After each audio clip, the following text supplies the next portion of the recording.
All right, 97.7 Outlaw Radio FM listeners, we are live in full effect right here with 1/3 of the legendary hip hop group of, we got AJ Rock right here of the JVC Force. How are you doing this evening? What's good, Toronto? I gotta say, first and foremost, man, I have been a fan of the JVC Force for years, man. So just being able to have the opportunity to chop it up with you live on my radio station, man, is such an absolute honor. Well, I appreciate that, and we appreciate you for helping keep the name alive. You know, this is the 33-year anniversary of Strong Island, and then I think August will be the 33-year anniversary of Doing Damage, the album coming out. So, you know, it's cats like you, DJs like you, and fans out there who have kept us alive and kept us going this long, kept the name alive. You know, so I'm honored that people actually still care about something we did 34 years ago.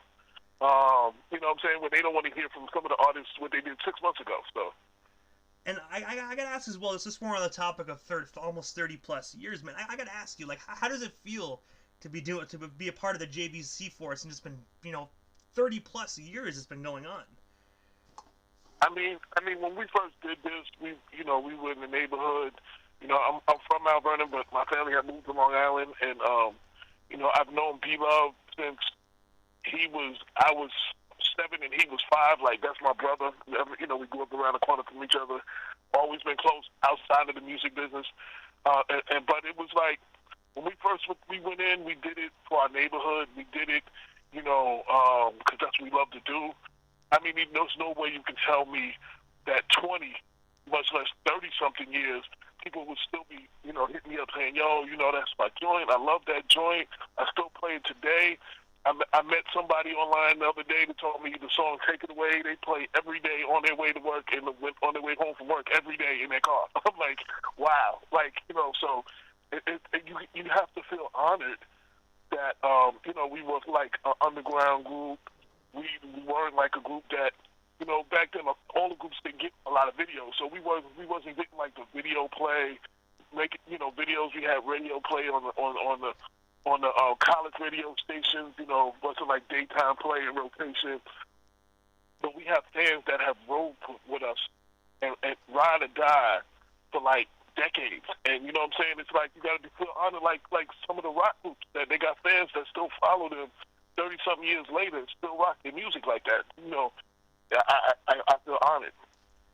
But I gotta ask you, like, AJ, like, taking you back to the beginning of your career personally, like, what actually sparked you and actually made you decide to get into the music industry yourself initially? Well, so real quick, so again, I was born in Mount Vernon. My parents moved me out to Central Islip, Long Island when I was 7. Wanted me to see something different. My parents got divorced, and I ended up going back to with my father to Mount Vernon, like 14th to 10th grade. So being at that age, I was always into music or something. I was always into something. But being that age, so I lived on the borderline of Mount Vernon in the Bronx. So you're talking about 81. I'm back now. So, I'm like 15, 20 minutes away from the Zulu rallies. And you know what I'm saying? And a lot of those historical places that y'all hear them tapes of, that was like, 15, 20 minutes from where I live. So we spent a lot of time there. What made me want to pick up the mic professionally, it was 3 MCs. It was Melly Mel, who I actually met on the number 2 train one day and told him I was going to be a rapper like him and we were going to do shows together, and he made me rap in that last car on the number 2 train. But I kicked a little rhyme and he gave me my little props, and I used to end every rhyme. After that, I know I'm dope because Melly Mel said so. The other 2 was Kumo D, which was the Treacherous 3, and of course Grandmaster Cavs. Those were my 3 that inspired me to like really want to do a record. You know what I'm saying? Wanted to go further with it. Wanted to do something actually professionally. More than just around the neighborhood. Those are my inspirations. And I'm going to be honest, man, that must have been a surreal feeling, just being like, obviously like you were just getting into music at that point and you had one of your idols, man, like Melly Mel, you know what I mean? Yeah, I tell you you're dope, man. That must have been a surreal feeling. I was literally in high school. So this is like, we're talking 82, 83 or so. We didn't come out to 88. So, I'm I'm riding the train. Back then, the last car on the number 2, the cops will let you do what you want to do. You can smoke, drink, or whatever, but you had to stay in that last car, and not bother people on the rest of the train. So that as long as you didn't fight or nothing, they pretty much let you do what you want. So Mel's sitting on there with 2 girls. And, I'm like, we drinking, we doing our little thing, and, I saw him, and, what made me walk up to him and be like, yo, I'm an MC, this, that, and the other, and talk. And then he was like, yo, bust a rhyme. And I'm like, inside, I'm like, oh, wow, what, like now? Like, but the last car on the number 2 train was like, all your cool people, your graffiti artists, people getting high, people just chilling. If I had not bust that, if I hadn't kicked a rhyme that day, I would have never lived it down. You know what I'm saying? They like been talking to high school, everything. So I had to do something.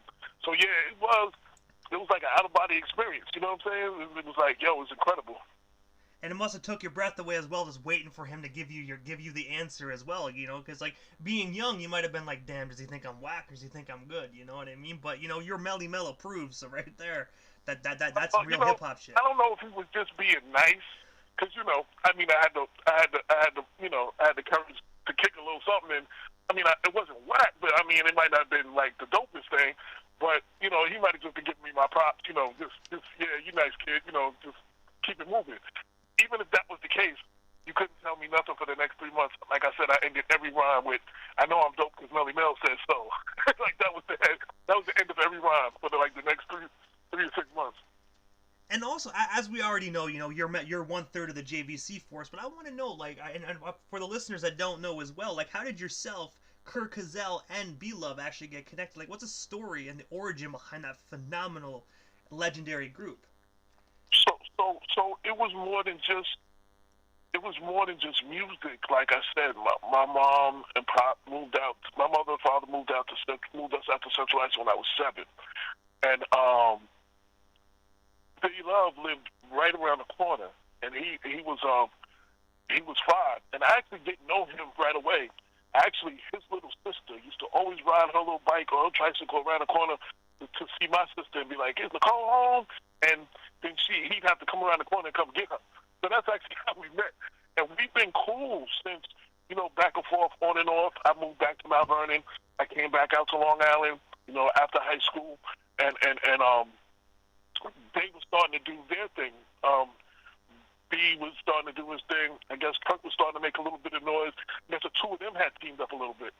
And the people on the block, I came for a visit. The people on the block was like, "Yo, you gotta check out. They have a party tonight." So they brought us to a party, and that they were doing, and everybody was telling B-Luv that, "Yo, y'all need to let AJ on the mic." So we knew each other from living around the corner. We was already cool and everything. So they let me on. I say a couple of words, and B-Luv being B-Luv, that's his set. So he ain't gonna let nobody, be nicer to him. So then he said a couple of words. It wasn't really a battle. We was just going back and forth, and everybody said we sounded good together. Next day, what I'm saying, we got together and started, writing rhymes and talking about making records and stuff. So, but I've known him since, like I said, he was 5 and I was 7. That's my brother. You know what I'm saying? So even I moved away. He originally from Brooklyn. I'm originally from Mount Vernon. I moved back and forth. He lives in Atlanta now. I'm back in Mount Vernon. But, we practically talk almost every other day. So that's always my brother without the music. If there was no music, that's still be my brother. And I gotta say as well, you know what I mean? I had B-Luv actually on a few weeks ago, and I gotta say, you guys are I'm gonna be honest, I'm not just saying this because you're actually on my platform, but you guys are some of the most humblest individuals within hip-hop, man, you know what I mean? And I love the fact that you're so thankful for your fans and everybody that's been rocking with you, man. I just want to give you your props and just say thank you for being humble to everybody throughout all these years. It's amazing. If you think about it, right? So the record came out in 88. Strong Island came out January 88. So, sometime in the summertime, whatever, we're working on some rhymes, we're trying to make records, we're in the studio. And that's 1987, and 34 years later, people are still talking about how they love what we did back then. And you have to, how can you not be humble and appreciate that? Because without the fans, it wasn't like we had a string of records, like, 10, 15 records, and, you know what I'm saying? We was, for people to still embrace us, still play our music, and we didn't have a video. So even when you create our era, you talk about our era, like those video shows, they show all the videos of those groups. We're not in those conversations because we didn't have a video. You know what I'm saying? So sometimes when you talk about that era, we get left out. But the fans have rolled with us all along, and they are the reason that people are still talking our name. People are still saying our name. I was doing certain, they're doing damage T-shirts out now. So I was sharing it on social media, and I was going through all these comments of all these people talking about how they love the group and how they still rock and how the record got them through something. And, you got to be, you can't, how can you not be humbled and appreciate that? And I gotta say as well, when we're on the topic of the T-shirts, because I was planning on bringing that up, but since we're actually on the topic, like, what actually sparked the phenomenon of the T-shirts? I gotta say, they look like phenomenal quality. Actually, again, I don't take credit where credit. I give credit where credit is due. B-Luv and my man Heath from Slangsmith. Heath is also from Central Islip. So they were doing stuff together already, and then B-Luv had put out a JVC shirt a couple of years ago, and they came up with the idea. They called me up. They showed me the design. I was feeling it. You know what I'm saying? And I'm doing my best to promote it. And but the Slangsmith actually designed it, and I give them all the credit. You know what I'm saying? So. And I gotta say as well, it must actually be really, really cool to actually see your guys' most iconic album cover just on a T-shirt. Yeah, that we were also a self-contained group. So on the majority of time, B-Luv wrote a lot of the rhymes, and Kurt did a lot of the music. But I did a lot of the stuff that, I did write my share, but I also did a lot of the stuff that you don't get your name on album covers for. Like, we had a manager, but I had to go behind the manager and redo stuff. I didn't know what radio promotions was. I just wanted to get our record on the radio so the girls would hear it. I didn't know what publicity was. I just wanted to get us in a magazine so the girls would see us. You know what I'm saying? So I'm pushing. I had a magazine from Germany fly out to my backyard in Central Islip to do a photo shoot. You know what I'm saying? For an article. I was doing all that kind of stuff back then. And, and we did it all. Like, we didn't have a lot of producers come in. We didn't have too much collaborations with other artists. We were pretty much a self-contained group. We went in there, laid down the beat, laid down the run, 4 hours, 5 hours, we out the studio with a finished song. You know what I'm saying? Like, we just rocked as a well-oiled machine. So props to everybody that that was part of the group that played any part. Because we had other people, my man G-Reg, you could hear his voice on that Red Alert, that iconic Red Alert promo we did. That he's the one talking to the front. And he did some hyping up the show for us. And shout out to our dancers, Chaos and Mayhem. Chaos actually just had a birthday in the last 3 or 4 days, so shout out to him. Just shout out to everybody who rocked with us. Shout out to everybody in Central Islip. Central Islip still holds us down to this day. And, I go so many places and people walk up to me about living in CI. Who the hell am I? AJ Rock, the juice I get fly. Like, that living in CI, people always say to me everywhere I go. And the one thing I have to ask you as well, because I noticed as well that you guys were actually associated with Boogie Down Productions. And the one thing I want to ask, man, because unfortunately DJ Scott LaRock didn't really get to see his prime or even get to see the very first BTP debut record. But I was wondering, did you ever get the opportunity to meet DJ Scott LaRock when you guys were actually doing your associated acts with them? So the B-Boy Records was a joint deal between Scott LaRock and this label called Rock Candy Music. And when we went down there and we did everything, I actually got a chance to meet Scott once or twice, and he died shortly after, before our debut, before our record came out. So he never really got to see anything that we did. And after once, KRS was actually, here's a little history, KRS was signed to Scott LaRock, not to the label. So when Scott died, Chris was able to walk because he was never really signed to Rock Candy. You know, that he was actually signed to Scott LaRock. So he was able to move on. So then KRS kind of warned us a couple of times, y'all need to get out of there too. But, you know, at the time we didn't see it that way. We sent demos to everybody. And, you know, Def Jam had their 10, 12, you know, artists. And everybody else had, you know, had their roster. After BDP, we were like the next group. And then when KRS left, we were like the number one group on that label, not knowing, you know, that much about the business, but they did a lot. They did a lot in promotion and stuff for us, and we were their number one group at that time. So we got, you know, we got a lot of love on that end, you know, so. And also as well, the one thing that I actually read as well that, you know, unfortunately there wasn't a third album. There was only supposedly vocal tracks recorded for JVC Force's third record, but it is unknown where the tapes may reside. I was wondering, like, do you have any idea where those tapes are? And if so, like, do you ever think we might actually get the opportunity to hear the third and most recent JVC Force record?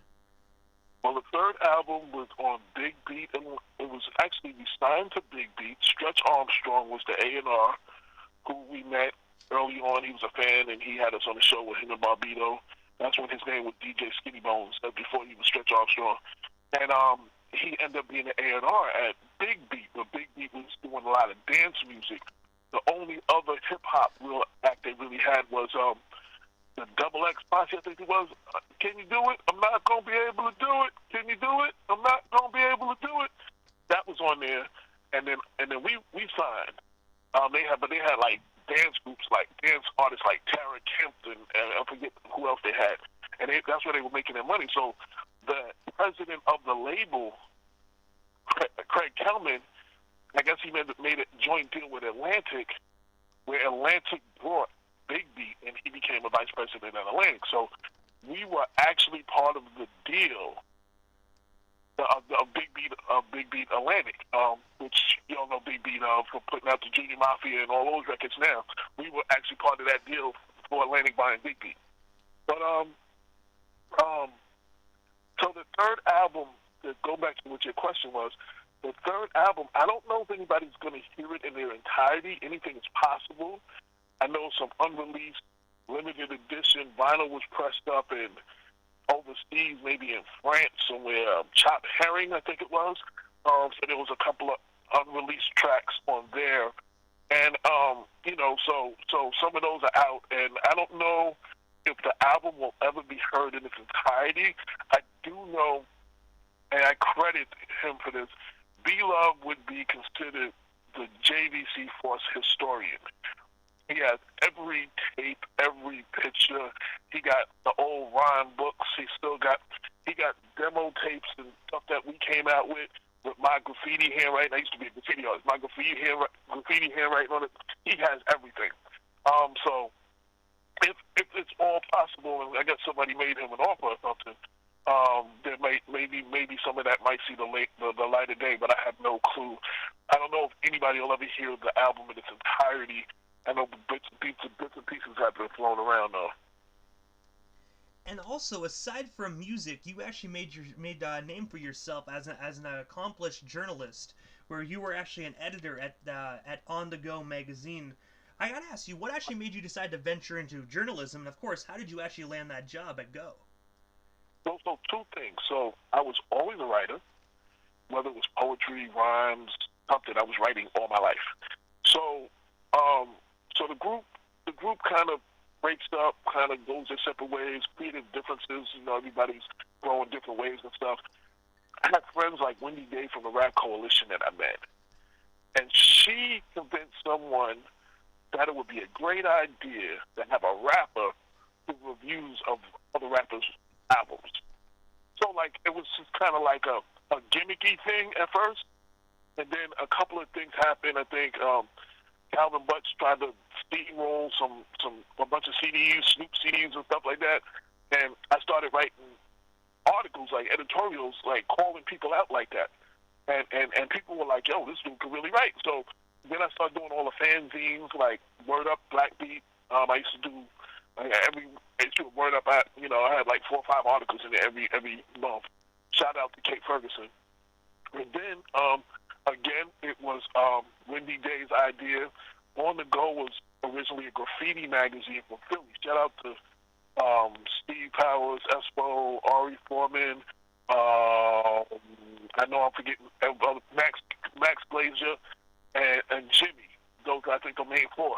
So they moved to New York City. They were working out of the Village. They were going to get more. They were getting more into hip hop, like not just graffiti, but graffiti and hip hop. And I guess it was Wendy Days who introduced me to Espo, Steve Powers, and we built, and they brought me on. I did some articles. It was like they were starting, so they really couldn't pay me, and I was being paid freelance other places. So it was like, they gave me like a small percentage, like 4%, 5%, whatever, and I became like, I guess, an associate editor. That was actually, I've written for everybody, The Source and everything, Vibe and Rolling Out and Village Voice and several other publications. On the Go was my most fun as a writer, outside of, in hip hop, outside of being a rapper. MC, rolling with those cats, because they were real hip hop. Graffiti, Max Glazer was a DJ, like they all forms of hip. We had so much fun. That was like the most fun I had in hip hop, outside of like doing Strong Island and stuff like that. And I gotta ask you as well, just when you said you worked at the Source as well, like what was that like, just working for the Source and the Vibe? Like, was it very like, because obviously it's very corporate. Back then there were really, really huge companies. Like, was it very strict and on what you could produce? I actually rocked with them before they was corporate. So B-Boy Records, for some reason, Dave Mays found our phone number on the back of the album cover. Somehow the Boston stores, Skippy White and Mattapan Music and all of them, were not getting our records and they were ordering them. So they called the label. The label gave me his number. I called him. So he gave me the information. I went to the label. They still wasn't getting the records. So I learned what consignment was, got the label to pay me to go down there. And Dave Mays and John Schechter were college students at Harvard.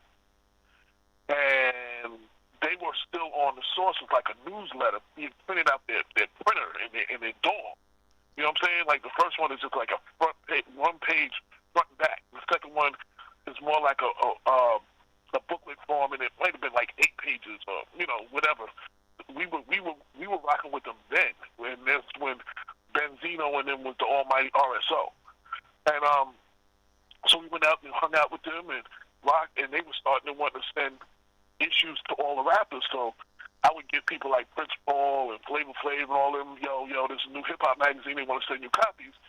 Can I give them your address? They say yeah. So they got their first, I helped them with their first mailing address. They was trying to get their name known. So I knew them before they were corporate.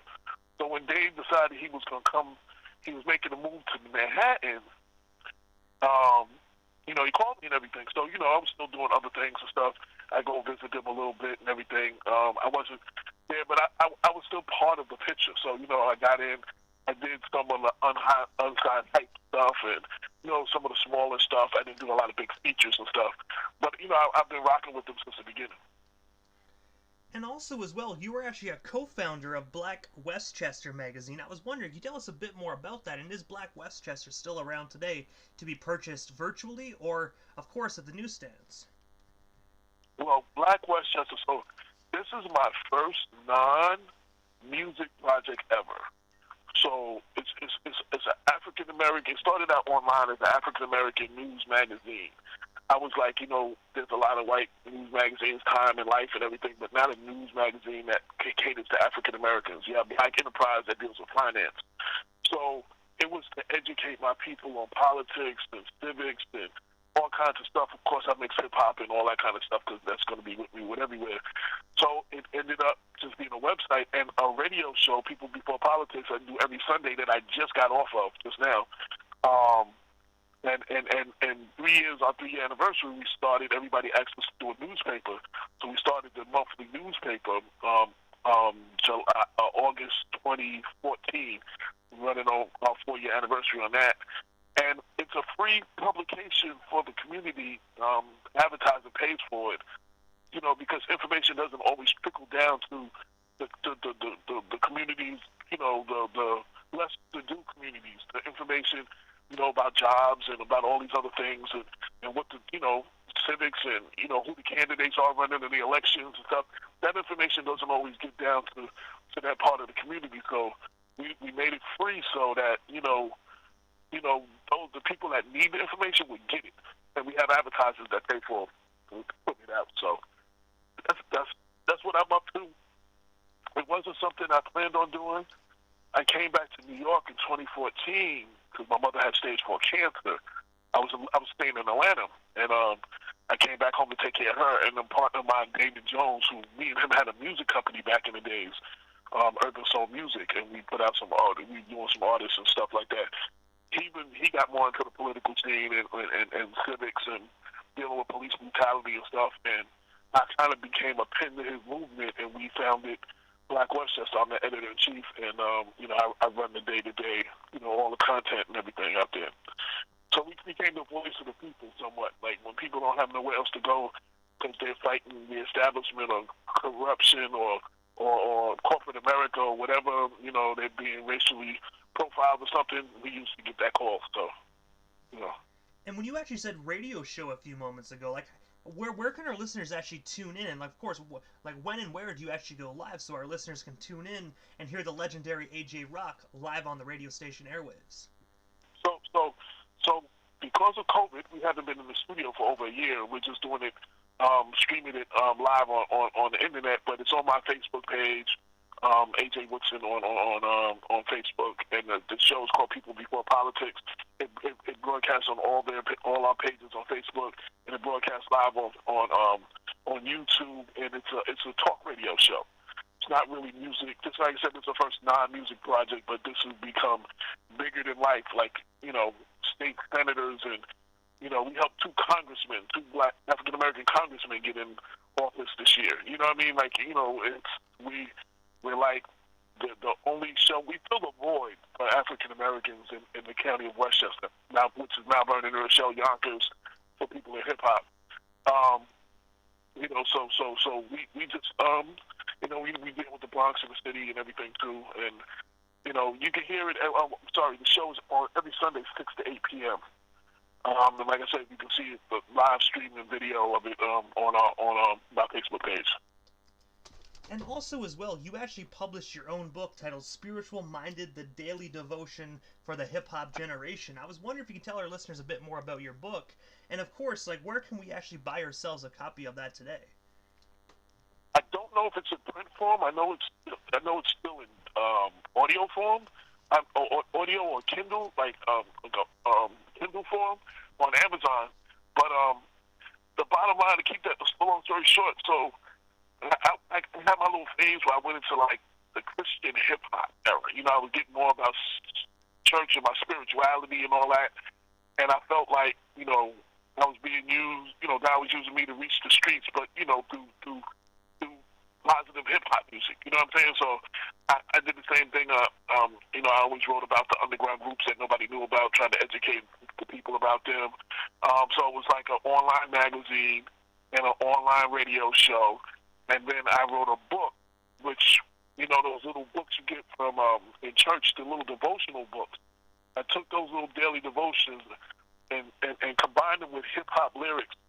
And basically, for somebody who's not really reading the Bible, you know what I'm saying?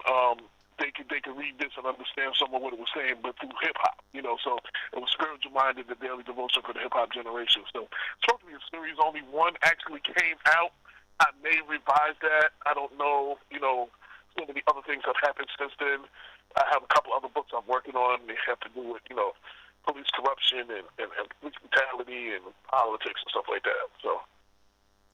But I gotta ask you, other than your radio show that you're currently doing, and of course the brand new merchandise for the JVC Force Doing Damage record, what is next for AJ Rock, man? Like, is there any new projects, anything I happen to miss, anything else you still want to talk about or promote while we still have you here live on the Canadian airwaves? I don't know. Not making no commitments, not making no announcements. Let's just say B and I are talking, I still do write. I make little things for myself, nothing public. Still like write little jingle type stuff and everything. So I'm still heavily, when you're a hip hop head, I've been a hip hop head all my life. Graffiti.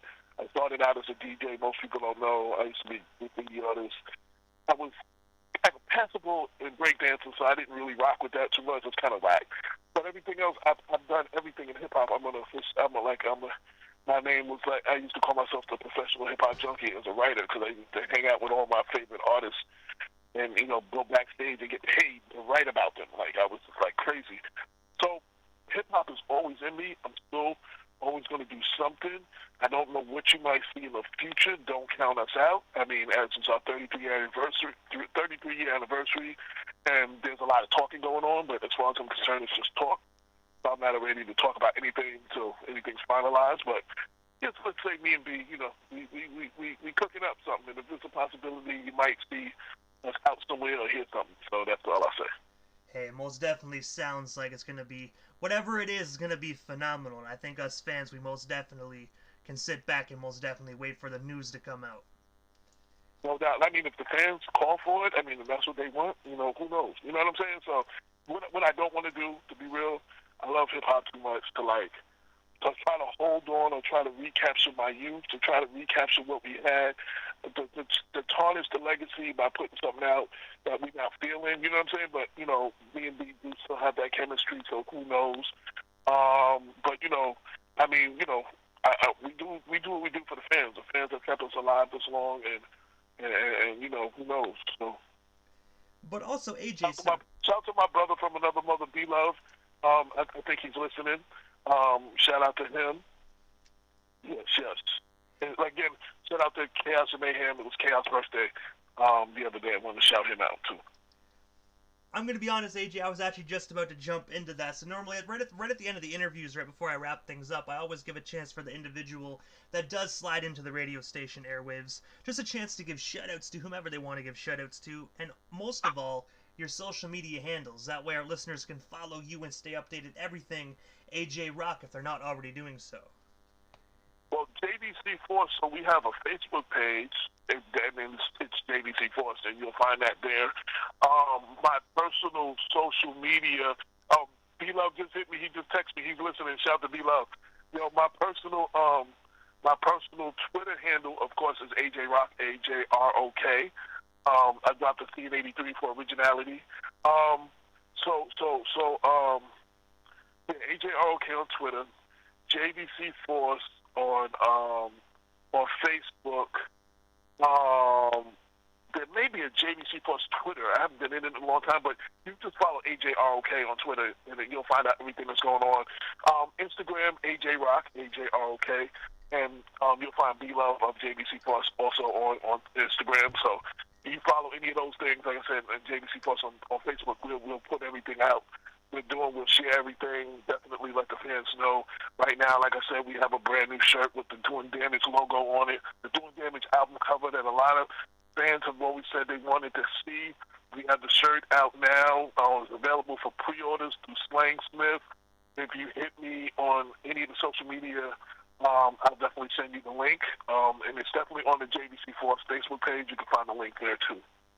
And I gotta say as well, just like you said, shout out to B-Luv, he's listening from out there in America, but also pertaining to that t-shirt as well. Ladies and gentlemen, either you get it or you most definitely will regret it, because I guarantee you, while supplies last, and I guarantee you just the looks of those shirts, man, I think the pre-orders are most definitely gonna light up light up the internet realm for sure. I hope so, man. And we did it for the fans. People were looking for something like that from us. So we did it. It may be a limited edition. So if you're going to get it, you might definitely want to get it, as soon as possible. I don't know how long the run will run for. But definitely jump on that, and we appreciate your support. And again, shout to Heath and Slangsmith. Definitely check out Slangsmith Clothing. They're doing a lot of big things, not just JVC. They got a Dana Dane joint and some other joints they're doing too. So check out Slangsmith. You just Google them, you'll find their social media. They're very easy to find too. And but I gotta say, AJ, thank you so much, man, for just taking the time out of your busy evening and coming on 97.7 Outlaw Radio FM. It was an honor, And most definitely a privilege, man. Like I said, I've been a fan of the JVC Force for years, so just being able to coordinate and chop it up with you is an absolute honor. So thank you for years upon years of amazing hip-hop. The honor was mine. Shout out to the fans. Shout out to Toronto. I miss it. I haven't been out there since we were out there with Big Daddy Kane years ago. Been a very, very long time. You know what I'm saying? Shout out. We get lots of love for Toronto, so shout out to Toronto. And shout out to the fans everywhere. Most definitely, AJ. I gotta say thank you so much again, and most definitely have yourself an amazing night. You too, my brother.